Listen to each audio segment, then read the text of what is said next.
Desi Arnaz Jr. entered the world already famous, and that single fact colored every decade that followed. On January 19, 1953, while tens of millions of American television viewers watched the fictional Lucy Ricardo deliver a baby boy on I Love Lucy, the real Lucille Ball lay in Cedars of Lebanon Hospital in Los Angeles doing exactly the same thing at exactly the same time. The scripted storyline and real life landed on the same date, the same result, and the country responded to that coincidence not with mild curiosity, but with something closer to national celebration. TV Guide selected him for the cover of their very first issue ever published, the headline calling him Lucy's $50 million baby, and he had not yet spent 24 hours alive. Born at the height of the golden age of American television, he carried a name the entire country already owned before he had any say in the matter, and the weight of that name followed him every single day for the next 7 decades, shaping his career, fracturing his relationships, and eventually driving him toward a silence so complete that a single photograph in August 2024 sent the internet into a spiral of questions about where he had gone and why. His parents were not simply famous. Lucille Ball and Desi Arnaz built Desiloo Productions into one of the most powerful entertainment companies in Hollywood, responsible for I Love Lucy, Star Trek, and The Untouchables, 3 productions that collectively defined what American television could become and left marks on popular culture that outlasted both of them by generations. To the public, they represented something aspirational, a perfectly matched couple whose chemistry on screen appeared to extend naturally into their private lives. Behind that image, the marriage carried serious fractures. Infidelity, financial disputes, and clashing priorities wore steadily at what viewers believed was a perfect partnership, and by the time Desi Jr. arrived, the relationship had already begun its slow collapse. His entire childhood unfolded at the intersection of enormous public success and private emotional instability, a combination that shaped him in ways neither of his parents likely anticipated. Growing up alongside his older sister Lucie Arnaz, born 2 years earlier in 1951, the household presented a polished face to the outside world while quietly vibrating with unresolved tension underneath. Lucie Arnaz wrote candidly about that instability in her memoir, describing the emotional undercurrent that ran through their childhood years, with a consistency that made normal life feel like performance itself. Their mother served as the primary anchor for both children,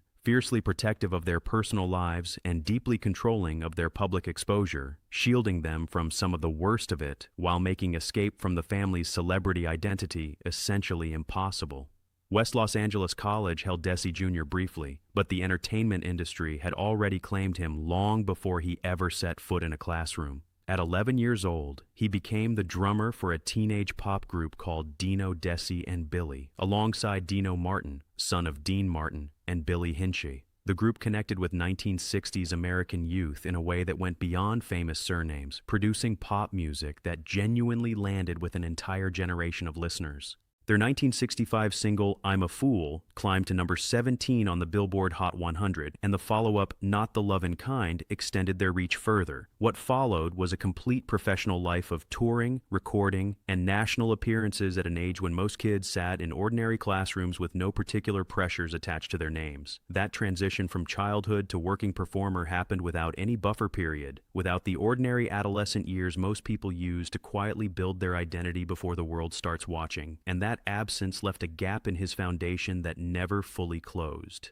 None of it, though, ever entirely belonged to him. Every performance got filtered through the lens of his parents' legacy. Every piece of music he played and every role he accepted drawing instant comparisons to 2 of the most recognized entertainers in the history of American television, and those comparisons, even when flattering, carried a quiet erasure inside them. The message underneath was always the same. Whatever you do, you are first and most essentially their son. That kind of pressure does not announce itself loudly or arrive in a single moment. It accumulates across years, settling into the bones until the person beneath it starts to bend under something they cannot name out loud. From 1968 to 1974, Desi Jr. starred in Here's Lucy on CBS, cast as Craig Carter, the on-screen son of his mother's character, with his real sister, Lucie Arnaz, playing alongside him. The sitcom ran successfully across 6 seasons and turned him into a recognizable face in households across the country, but it also locked him deeper into his mother's orbit at precisely the years when a young performer needs independent ground to develop something of their own. Audiences watched him grow up on screen in real time, and the more familiar he became as Lucille Ball's son, the harder it grew for anyone to see him as anything else. Film offered what television had not: the possibility of genuine separation. Red Sky at Morning, Marco, Billy Two Hats, and Joyride all reflected a performer working steadily to establish something independent from his family's legacy. The most personally loaded attempt came with The Mambo Kings, where he portrayed his own father, Desi Arnaz Jr., on screen, the only time in his entire career that he stepped directly into the man whose shadow had defined his professional existence from the beginning. Critics acknowledged the performance as thoughtful and controlled, but the film failed to generate the commercial traction that might have meaningfully redirected his trajectory. The Golden Globe for Most Promising Newcomer in 1972 recognized his potential clearly, and then, year by year, the major film roles thinned and the celebrated newcomer became a middle-aged performer working smaller stages. By the mid-1980s, the entertainment industry had largely moved on, and Desi Jr. reunited with Billy Hinshaw for a revived version of their old act, performing classic Dino, Desi, and Billy material for nostalgic audiences at local venues, an arrangement that carried genuine warmth but no real artistic momentum. Official retirement arrived in 2012, though no announcement accompanied it, no farewell interview was granted, and no statement reached the press. He simply stopped appearing, so completely and deliberately that people who had spent years following his career gradually stopped looking for him. Those who had worked closely with him offered a consistent explanation. He had grown exhausted by the relentless professional experience of being measured against his parents, and at some point decided he no longer wanted to participate in that arrangement on any terms. His personal life carried its own compounding weight. At 17, a confirmed romantic relationship with actress Patty Duke,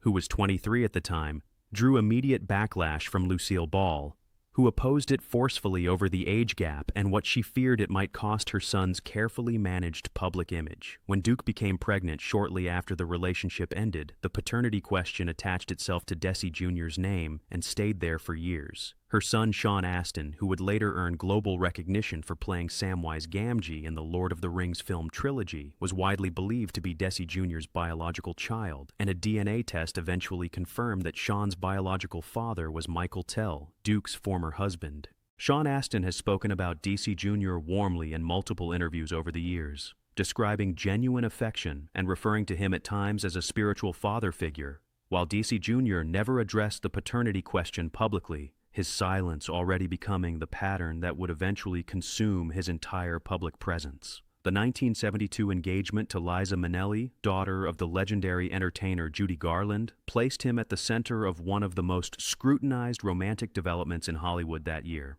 The engagement ended less than 12 months later with no formal explanation offered by either party, and reports pointed to relentless media scrutiny and the enormous expectations carried by both of their prominent families as forces that made sustaining anything genuinely private impossible.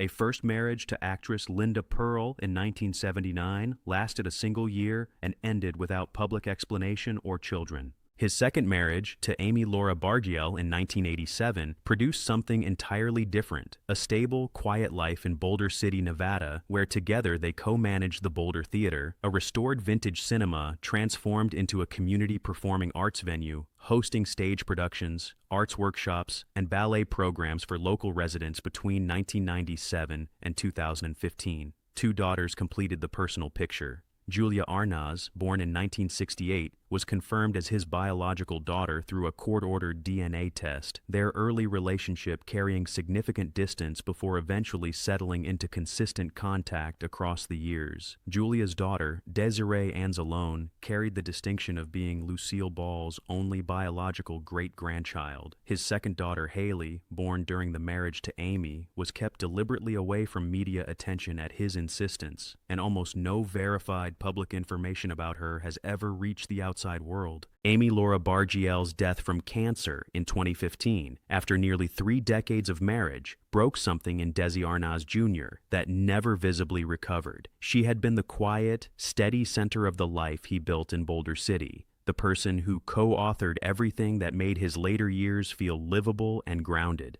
5 years later, grief arrived again. His granddaughter, Desiree Anzalone, died in September 2020 at just 31 years old, losing a battle with breast cancer that had first been diagnosed in 2013, treated successfully, before returning with devastating force. Throughout her illness, Desiree shared her story openly on social media with a warmth and resilience that moved everyone who followed her, maintaining a positive outlook through multiple rounds of chemotherapy. Her death was mourned publicly by people who had grown up watching I Love Lucy and understood what her loss meant for the last surviving thread of that lineage. Around this same period, Desi Jr. formally resigned from the board of the Lucille Ball Desi Arnaz Center in Jamestown, New York, where he had served as vice president for 5 consecutive years, with internal reports pointing to deep disagreements over the commercial direction taken with his mother's image.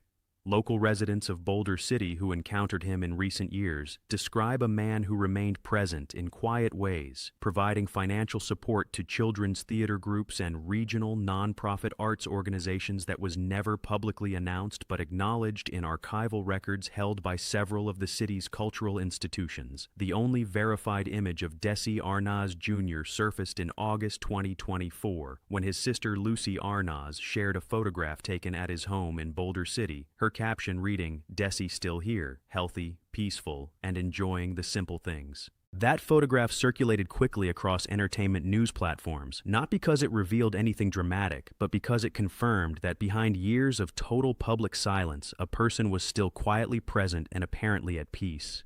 A journalist who attempted to arrange an interview in 2018, reaching out through former acquaintances, received a direct message back from Desi himself, 5 words long: "There is nothing more to say." Reports from the early 2000s indicate he spent time studying the philosophy of Vernon Howard, founder of the New Life Foundation, an organization centered on personal awareness, emotional independence, and the deliberate release of attachment to fame and the expectations of others. People who knew him during that period observed a visible shift in the way he carried himself, a quieting, as though something long compressed had finally been allowed to settle permanently. Born into the loudest entrance any American child had ever made into public life, claimed by a nation before he formed his first conscious thought, Desi Arnaz Jr. ultimately arrived somewhere the cameras of Hollywood could not follow. Fame is loud while it lasts, insistent and consuming, and then it moves on to someone else entirely, but the person underneath it keeps living.